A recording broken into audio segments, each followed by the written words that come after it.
My girlfriend said, "I need space. Let's just be friends." I replied, "Sure." Then I removed her name from joint subscriptions, reclaimed her car keys, and changed our Netflix password. 72 hours later, she was knocking desperately on my door. I, 32 male, am sitting in a quiet apartment for the first time in 4 years. It's strange. Not bad. Just quiet. 2 nights ago, my girlfriend of 4 years, Almia, 29, sat me down on the sofa we picked out together. She had that look on her face, the one that's both serious and distant. My stomach dropped. "I think we need to talk," she started. Cliché, I know.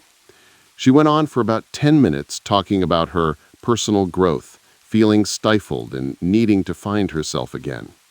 It was a well-rehearsed speech full of therapy speak and vague platitudes. The bottom line was delivered with a soft, almost pitying smile. "I think we should just be friends. I need some space." I've seen this movie before. I've read the aita posts. The classic move here is to get emotional, to plead, to ask what I did wrong. I felt the sting, don't get me wrong. It felt like a punch to the gut. But looking at her, seeing the rehearsed sincerity, something in me just clicked into place. This wasn't a negotiation. It was a declaration. So, I didn't cry. I didn't raise my voice.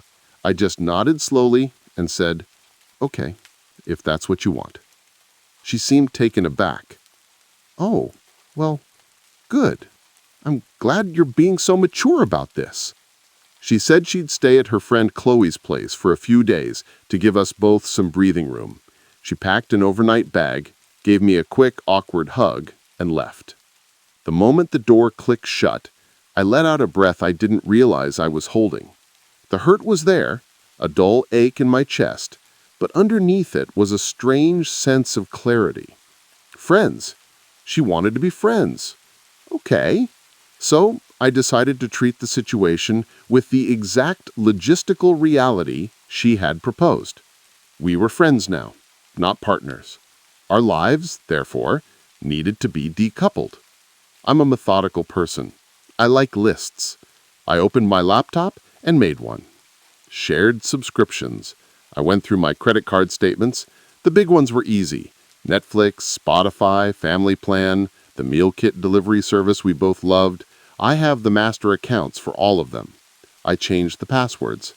Then I went into the Spotify plan and removed her account. For the meal kit, I simply canceled the subscription. It was due to renew tomorrow anyway. Cost saved? Roughly $110 a month. The car. This was the big one.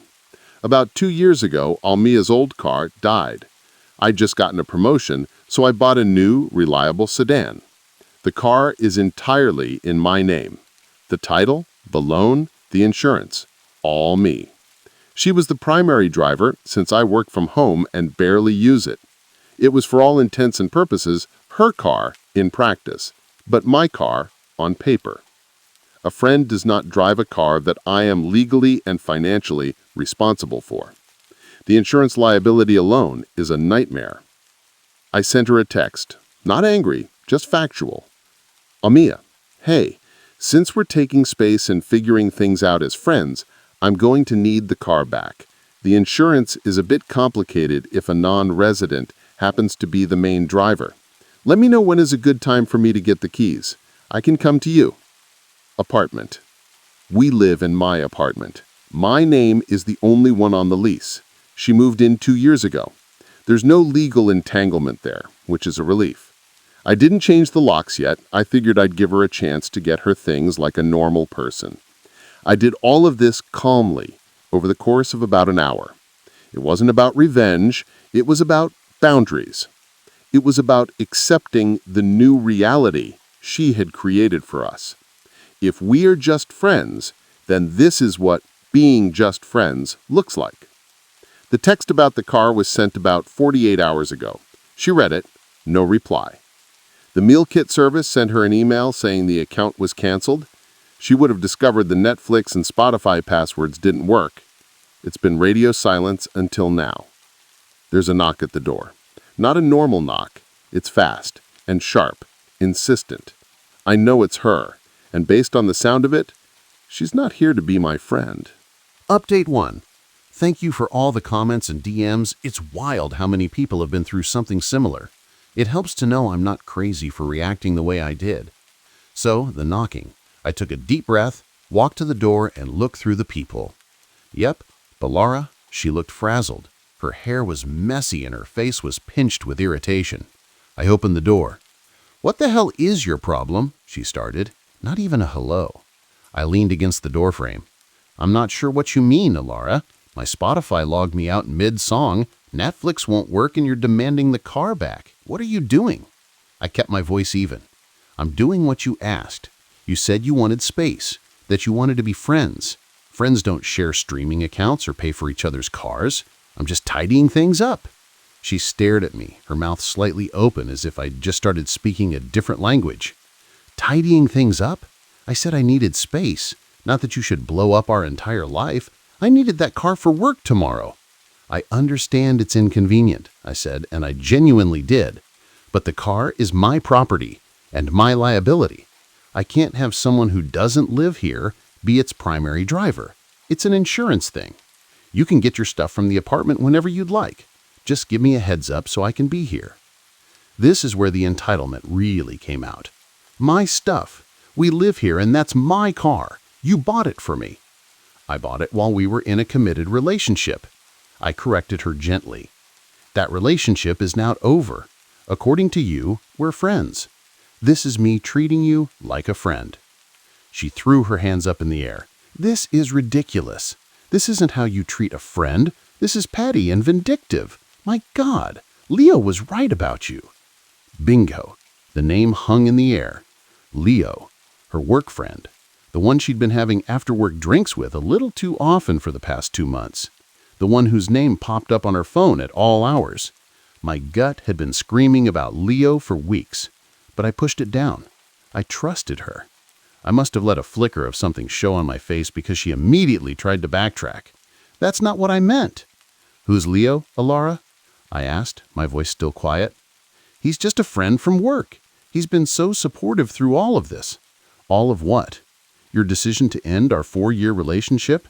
"You're twisting my words," she snapped. "I just needed a break, a little space, and you go and do all this. You're trying to control me, just like he said you would." So that was it. This new guy, Leo, had been in her ear, painting me as a controlling villain, probably so he could swoop in, and wanting the thrill of a new romance without giving up the comfort and stability I provided, had concocted this let's be friends plan. She thought she could put me on a shelf, keep using my car, my apartment, my money, while she test drove a new relationship. The sheer audacity of it was breathtaking. I held out my hand. "The car keys." She looked from my hand to my face, her eyes filled with disbelief and rage. She actually scoffed. "No, I need it." "I'll ask you one more time, nicely. Please give me the keys to my car." She crossed her arms. "And what are you going to do if I don't? Call the cops? That would be a great look for you." I didn't even blink. "Okay." I pulled out my phone. I didn't dial 911. I opened my car's official app on my phone. I located the car. It was parked right down the street. And with 3 taps, I remotely locked the doors and activated the alarm. The car's horn started blaring, a piercing, relentless sound in the quiet evening. Her eyes went wide. People on the street turned to look. "What did you do?" she shrieked. "The car is now locked, and the alarm is on. It will continue until I turn it off. The next thing I can do is report it stolen. It's in my name, remember? They'll find you with it, and that will be a very awkward conversation for you to have. So, for the last time, the keys." She stared at me, her chest heaving. The car alarm was still wailing down the street. Defeated and utterly humiliated, she dug into her purse, her movements jerky and angry. She slammed the keys into my palm. I tapped my phone, and the alarm stopped. The sudden silence was deafening. "Now," I said, my voice cold, "you need to get your things. You have 48 hours to schedule a time with me. After that, I'm changing the locks." She just stared at me with pure hatred. Without another word, she turned and stormed off down the sidewalk. I watched her go, then closed the door. My hands were shaking, not from fear, but from adrenaline. This wasn't just a breakup anymore. This was something else entirely, and I had a feeling it was far from over.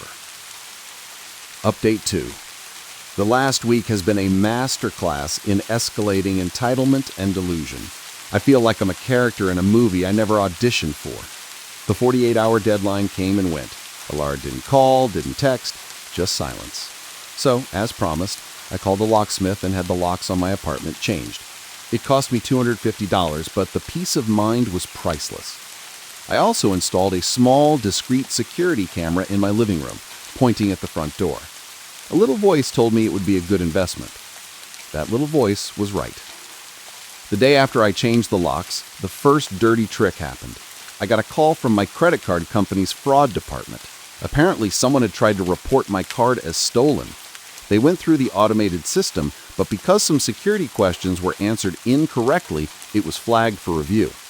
I confirmed the card was in my possession, and they added extra security notes to my account. Trick number 2 was far more serious and happened 2 days later. I got a calendar invite for a mandatory meeting from HR. The subject was just follow-up conversation. My boss, Mark, and a woman from HR named Susan were on the invite. My stomach twisted into a knot. I walked into the small conference room and they were both there looking serious. "This wasn't going to be a casual chat," Susan started, her voice neutral and professional. "Thanks for coming in." "We've received an anonymous communication that contains some serious allegations regarding your conduct outside of work. Under company policy, we are obligated to make you aware of it and discuss it." She turned her laptop around. It was an email from a burner account, sent to her and Mark. It painted me as unstable, controlling, and prone to aggressive outbursts, and claimed I was harassing my former partner. It was clearly designed to make me look like a workplace liability. My blood ran cold, but I forced myself to remain calm. I read it, took a breath, and looked at them. "Susan, Mark, this is deeply mortifying," I began. "My girlfriend and I broke up last week. It has not been amicable. This email is a malicious and false retaliation from her because I took back my car and canceled shared subscriptions after she ended things. The person described in that email is not me." Mark, who had been quiet, leaned forward. "Susan, I've managed this man for 4 years. He's one of my most level-headed team members. We've had stressful deadlines and difficult clients, and I have never seen anything but professionalism from him. This email is the complete opposite of the employee I know." Susan nodded, listening. She looked back at me. "Do you believe this will escalate further? Is there any risk of this spilling into the workplace?" "No," I said firmly. "I have taken steps to secure my home and finances. I believe this was an act of desperation on her part. It will not happen again, and it certainly will not affect my work." Susan closed the laptop. "Okay. We are documenting this incident and your response. Given your work history and Mark's testimony, we are considering this a malicious personal matter. We see no reason for further action at this time, but we wanted to be transparent. The Employee Assistance Program is available if you need support." I left that meeting feeling rattled but relieved. She had tried to attack my livelihood. This wasn't a game anymore. That night, my new camera paid for itself. At around 11 p.m., I got a motion alert on my phone. I opened the live feed and watched my heart pounding as the doorknob to my apartment slowly turned. Someone was trying to use a key. It jiggled, then stopped. Then a few seconds later, it tried again. It was Alara. When the key didn't work, she just stood there for a full minute staring at the door before leaving. I saved the footage. This was the final straw. She had tried to mess with my job. She tried to enter my home. This was no longer about being the bigger person. This was about self-preservation. I needed something decisive, something that would sever the last tie and expose the truth in a way she couldn't twist. And then I remembered her parents. Alara's parents, David and Karen, are good people. Old school, practical, no-nonsense types. They always liked me. When I brought the car, they had generously given us as a couple $5,000 towards the down payment. It was a gift given under the pretense of supporting our future together. I hesitated. This felt like crossing a line, but she had crossed so many more. I composed a text to her father, David. Me. Hi, David. Hope you and Karen are well. I'm writing because, as you may or may not know, Alara and I have ended our relationship. I'm making arrangements to sell the sedan, and I wanted to make sure I return the $5,000 you both so generously contributed to it. It doesn't feel right for me to keep it under the circumstances. What's the best way to get that money back to you? I hit send. My phone lit up less than 5 minutes later. David, what are you talking about? Alara told us you two were just having a small fight. Give me a call. I took a deep breath and dialed. The game was about to change. Final update. It's over. Truly, finally, over. The last few weeks have been a slow-motion detonation, and I'm just now emerging from the blast radius.